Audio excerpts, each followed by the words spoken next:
Welcome to Jahana digital school and college digital school management system. আমি আজকে দেখাবো কিভাবে জাহানা ডিজিটাল স্কুল অ্যান্ড কলেজের ছাত্রছাত্রী এবং ছাত্রছাত্রীদের গার্ডিয়ানরা কিভাবে তাদের হোমওয়ার্ক বাসায় বসে অনলাইনে গ্রহণ করবে এবং অনলাইনে সাবমিট করবে। সো এই টিউটোরিয়ালটা যারা মোবাইল ব্যবহার করি তাদের জন্য। তো আমি প্রথমেই বলে রাখি যে মোবাইল অথবা কম্পিউটার দুইটা ক্ষেত্রেই প্রসেসটা সেম, শুধু দেখতে ডিজাইনটা ভিন্ন। সো আমরা সামনের দিকে যাই। প্রথমে আমাকে যেটা করতে হবে আমার মোবাইলে, সেটা আইফোন হোক অথবা অ্যান্ড্রয়েড হোক, প্রথমে আমার মোবাইলে একটা ব্রাউজার লাগবে। তো সেক্ষেত্রে আমরা ক্রোমটাই ইউজ করতে পারি। আমরা খুব শীঘ্রই একটা অ্যাপ আপনাদের জন্য নিয়ে আসবো। তো আপাতত আমাদের অ্যাপটা আপডেট চলতেছে। তো আমরা যেটা করব যে একটা ব্রাউজার লাগবে, আমাদের গুগল ক্রোম ব্রাউজারটা ইউজ করতে পারলে সবচেয়ে ভালো হয়। সেক্ষেত্রে আমরা প্লে স্টোরে যাব। প্লে স্টোর থেকে যদি কারোর গুগল ক্রোম ডাউনলোড করা না থাকে, সে থেকে প্লে স্টোরে যাব। প্লে স্টোরে গিয়ে আমরা গুগল ক্রোমটা এখান থেকে ডাউনলোড করে নেব। গুগল ক্রোম লিখে সার্চ করলে পেয়ে যে এরকম ইনস্টল লেখা আসবে আপনাদের। সেক্ষেত্রে আপনারা ইনস্টল বাটনে ক্লিক করবেন। আপনার ইনস্টল হতে কিছুক্ষণ সময় নিতে পারে। সেক্ষেত্রে আপনার ইন্টারনেট স্পিডের উপর ডিপেন্ড করবে যে ব্রাউজার প্লে স্টোর থেকে কতক্ষণ সময় লাগবে আপনার এটা ডাউনলোড হতে যাবেন। দেখেন আমার অ্যাপটা ইনস্টল হয়ে গিয়েছে। এখন কিন্তু আমার এখানে ওপেন চলে আসছে, অথবা আমার হোম স্ক্রিনেও এটা চলে আসছে। তো আমি এখান থেকে ওপেন করে নিই। জাস্ট অ্যাপটা ওপেন করে নিলাম আমরা। ওকে, এবার আমরা যেটা করব, আমাদের যে প্রতিষ্ঠানের ওয়েবসাইট আছে এখানে ভিজিট করব। আমাদের জাহানা ডিজিটালের যে ওয়েবসাইটটা আছে সবাই হয়তো জানেন, JIS.edu.pd।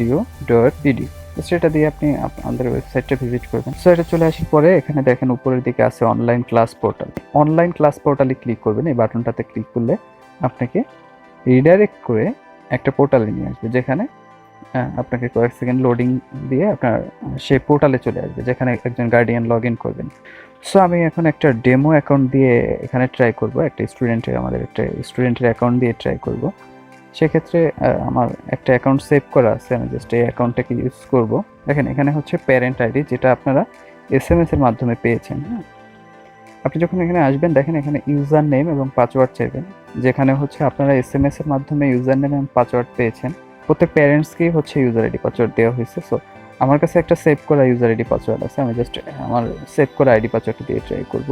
প্যারেন্ট 40। SMS এর মাধ্যমে যে পাসওয়ার্ডটা যাবে আপনাদের, পাসওয়ার্ডটা জাস্ট এখানে ইনপুট করবেন। কারোর যদি পাসওয়ার্ড কাজ না করে সেক্ষেত্রে আমাদের সাপোর্টে যোগাযোগ করতে পারেন।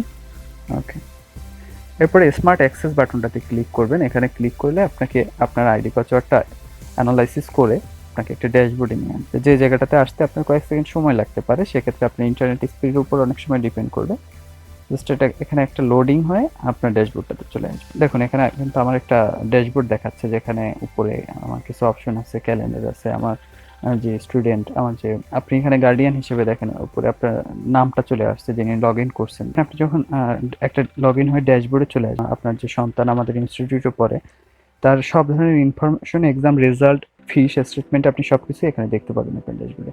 সো আমরা আজকে দেখাবো যে কীভাবে হোমওয়ার্ক কালেক্ট করবেন এবং সাবমিট করবেন। তো আপনি যে ড্যাশবোর্ড থেকে জাস্ট এই যে উপরে দেখেন বাম দিকে একটা মেনু বার আছে, এখানে ক্লিক করলে একটা সাইড বার চলে আসবে বা মেনু বার চলে আসবে।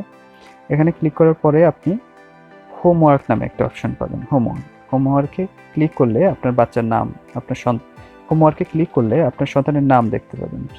সো সেক্ষেত্রে আপনি সন্তানের নাম যখন ক্লিক করবেন, জাস্ট ও একটা লোডিং দিয়ে আপনার সন্তানের যে হোমওয়ার্ক, ইনকমপ্লিট হোমওয়ার্কটা আছে বা নতুন আছে, দেখেন এখানে যদি একটু পরিচয় করিয়ে দিই, এখানে পিকে হচ্ছে আপনার ক্লাস এবং কোন সেকশন, এখানে সেকশন ক্লাস দেখাবে, মানে আপনার কোন ক্লাসে পড়ে আপনার সন্তান সেটা দেখাবে, এবং সামনে আপনার সাবজেক্টটা দেখাবে। হোমওয়ার্ক ডেট মানে হোমওয়ার্কটা কবে দিয়েছিল, সাবমিশন ডেট মানে এটা দেওয়ার লাস্ট ডেট কবে, এক্সপায়ার ডেটটা কবে, এভালুয়েশন ডেটটা হচ্ছে আপনার মূল্যায়ন করবে কবে, এটা টিচার সিলেক্ট করে দিবে। টিচার যেদিন সিলেক্ট করে দেবে এখানে আপনি দেখতে পাবেন যখন আপনার এই প্রসেসটা কমপ্লিট হয়ে যাবে, মানে আপনি অ্যাটাচমেন্টটা ডাউনলোড করে হোমওয়ার্কটা কমপ্লিট করে যখন আপলোড করবেন, আবার টিচার যখন দেখবে যে না এটা ঠিক আছে, তখনই হচ্ছে এই মূল্যায়ন ডেটটা চলে আসবে এবং ইনকমপ্লিটের জায়গায় বাটনটা চেঞ্জ হয়ে যাবে।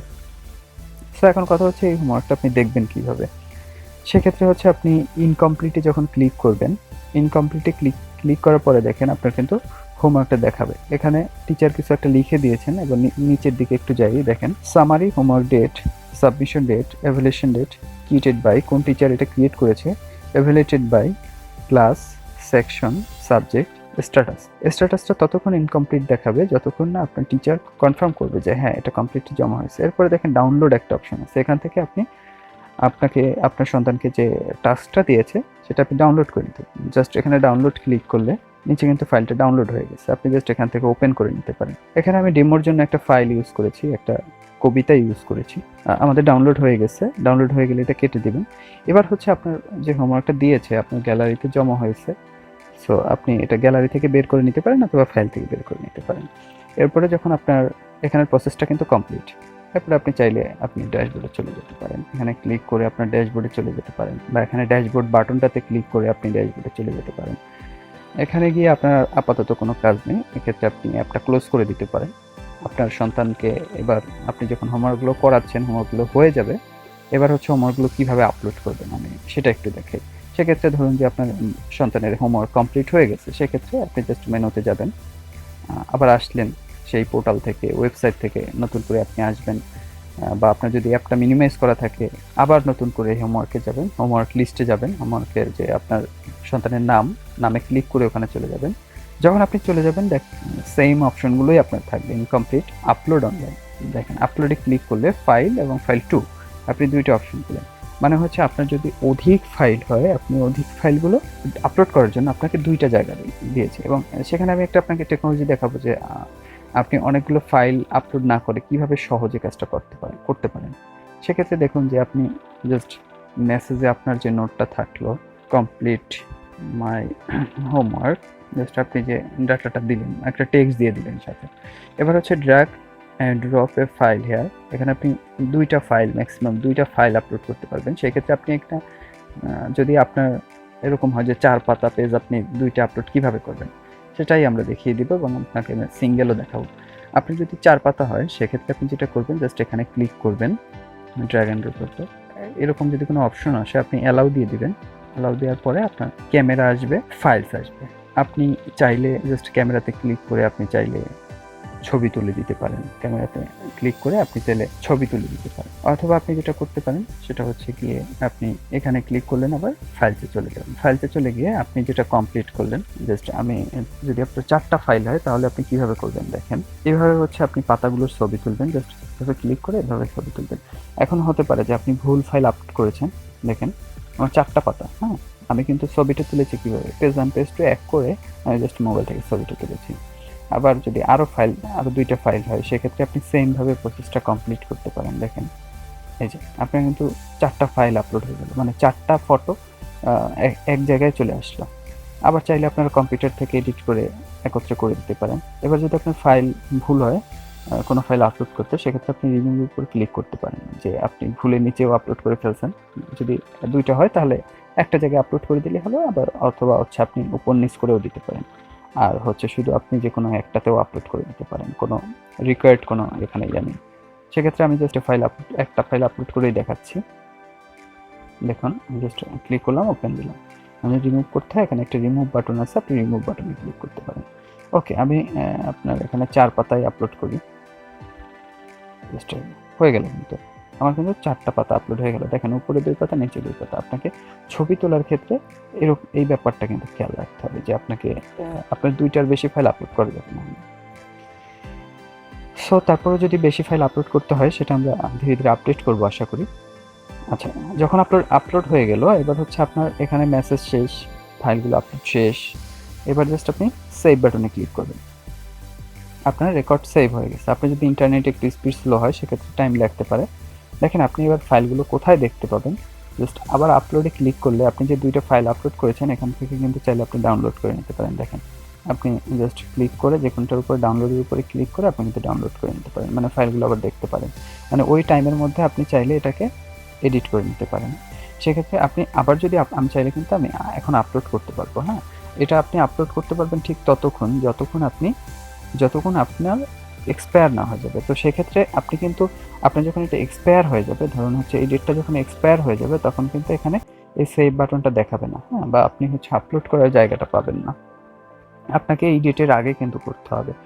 সো আমার আপলোড হয়ে গেছে, এখন দেখবো যে হচ্ছে আমার কিন্তু এখনও দেখাচ্ছে যে ইনকমপ্লিট। আমি আপলোড করে দিয়েছি কিন্তু এখনও ইনকমপ্লিট দেখাচ্ছে। দেখেন এখানে কিন্তু আপনার আপলোডের ডকুমেন্টটা দেখাচ্ছে। সো এটা কেন দেখাচ্ছে? এটা দেখাচ্ছে এখনও টিচার এটা কনফার্ম করেনি। সেক্ষেত্রে আপনি ওয়েট করবেন, টিচার যতক্ষণ না এটাকে কমপ্লিট করে আপনি আবার এসে দেখতে পারবেন। সো এটা টিচার, একমাত্র টিচারই কমপ্লিট করতে পারবে। টিচার যখন কমপ্লিট করবে তখন এটা আপনি অ্যাক্সেস করতে পারবেন, বা আপনার ইনকমপ্লিট না কমপ্লিট কি হয়েছে আপনি দেখতে পারবেন। এখন আমরা একটা কমপ্লিট দেখব, আমরা এটা একটা টিচার পোর্টাল থেকে কমপ্লিট করে যদি দেই, ওকে আপনাদের দেখানোর জন্য আমরা এই হোমওয়ার্কটা টিচার্স পোর্টাল থেকে মূল্যায়ন করে দিয়েছি। ঠিক আছে, এখন আমরা একটু রিলোড করি, আমরা আবার যাই হোমওয়ার্কে, চলে আসবে। দেখেন এখানে কিন্তু কমপ্লিট চলে আসছে। দেখেন এখানে কিন্তু আপনার টোটাল বাটনটা চেঞ্জ হয়ে গেছে। হ্যাঁ, কে এটা মূল্যায়ন করলো এটাও কিন্তু দেখাবে আপনাকে। সো দেখেন যে হচ্ছে আমি যখন চেঞ্জ করলাম, মানে আমার যখন এটা কমপ্লিট হয়ে গেল, আমার কিন্তু কমপ্লিট চলে আসছে এবং আমার কিন্তু এভ্যালুয়েশন ডেট চলে আসছে, আমার এটা মূল্যায়ন করা হয়েছে। আপনার যদি কোনো নোট থাকে, আপনাকে যদি কোনো নোট দেয় টিচার এই ইয়ার ক্ষেত্রে, সেক্ষেত্রে আপনি চাইলে নোট নিয়ে আবার আপলোড করে দিতে পারবেন, বা হচ্ছে নোট এরকম হতে পারে যে আপনার এটা কমপ্লিট হয়নি বা কোনো প্রবলেম ছিল, সেক্ষেত্রে কিন্তু আপনাকে নোট দিয়ে দেবে। আপনি চাইলে ওই ডেটের মধ্যে, নির্ধারিত ডেটের মধ্যে আবার আপলোড করে দিতে পারবেন, কিন্তু অবশ্যই আপনি এভ্যালুয়েশনের পরে কিন্তু আর পারবেন না। যখন মূল্যায়ন হয়ে যাবে এরপরে আর আপনি কখনোই পারবেন না এটাকে আপলোড করতে। সো এটাই হচ্ছে আপনার টোটাল হোমওয়ার্ক প্রসেস, কিভাবে নেবেন এবং কিভাবে দিবেন। সবাই ভালো থাকবেন। জানা ডিজিটাল স্কুল অ্যান্ড কলেজের পক্ষ থেকে সবাইকে আবারও শুভেচ্ছা। Stay home, stay safe.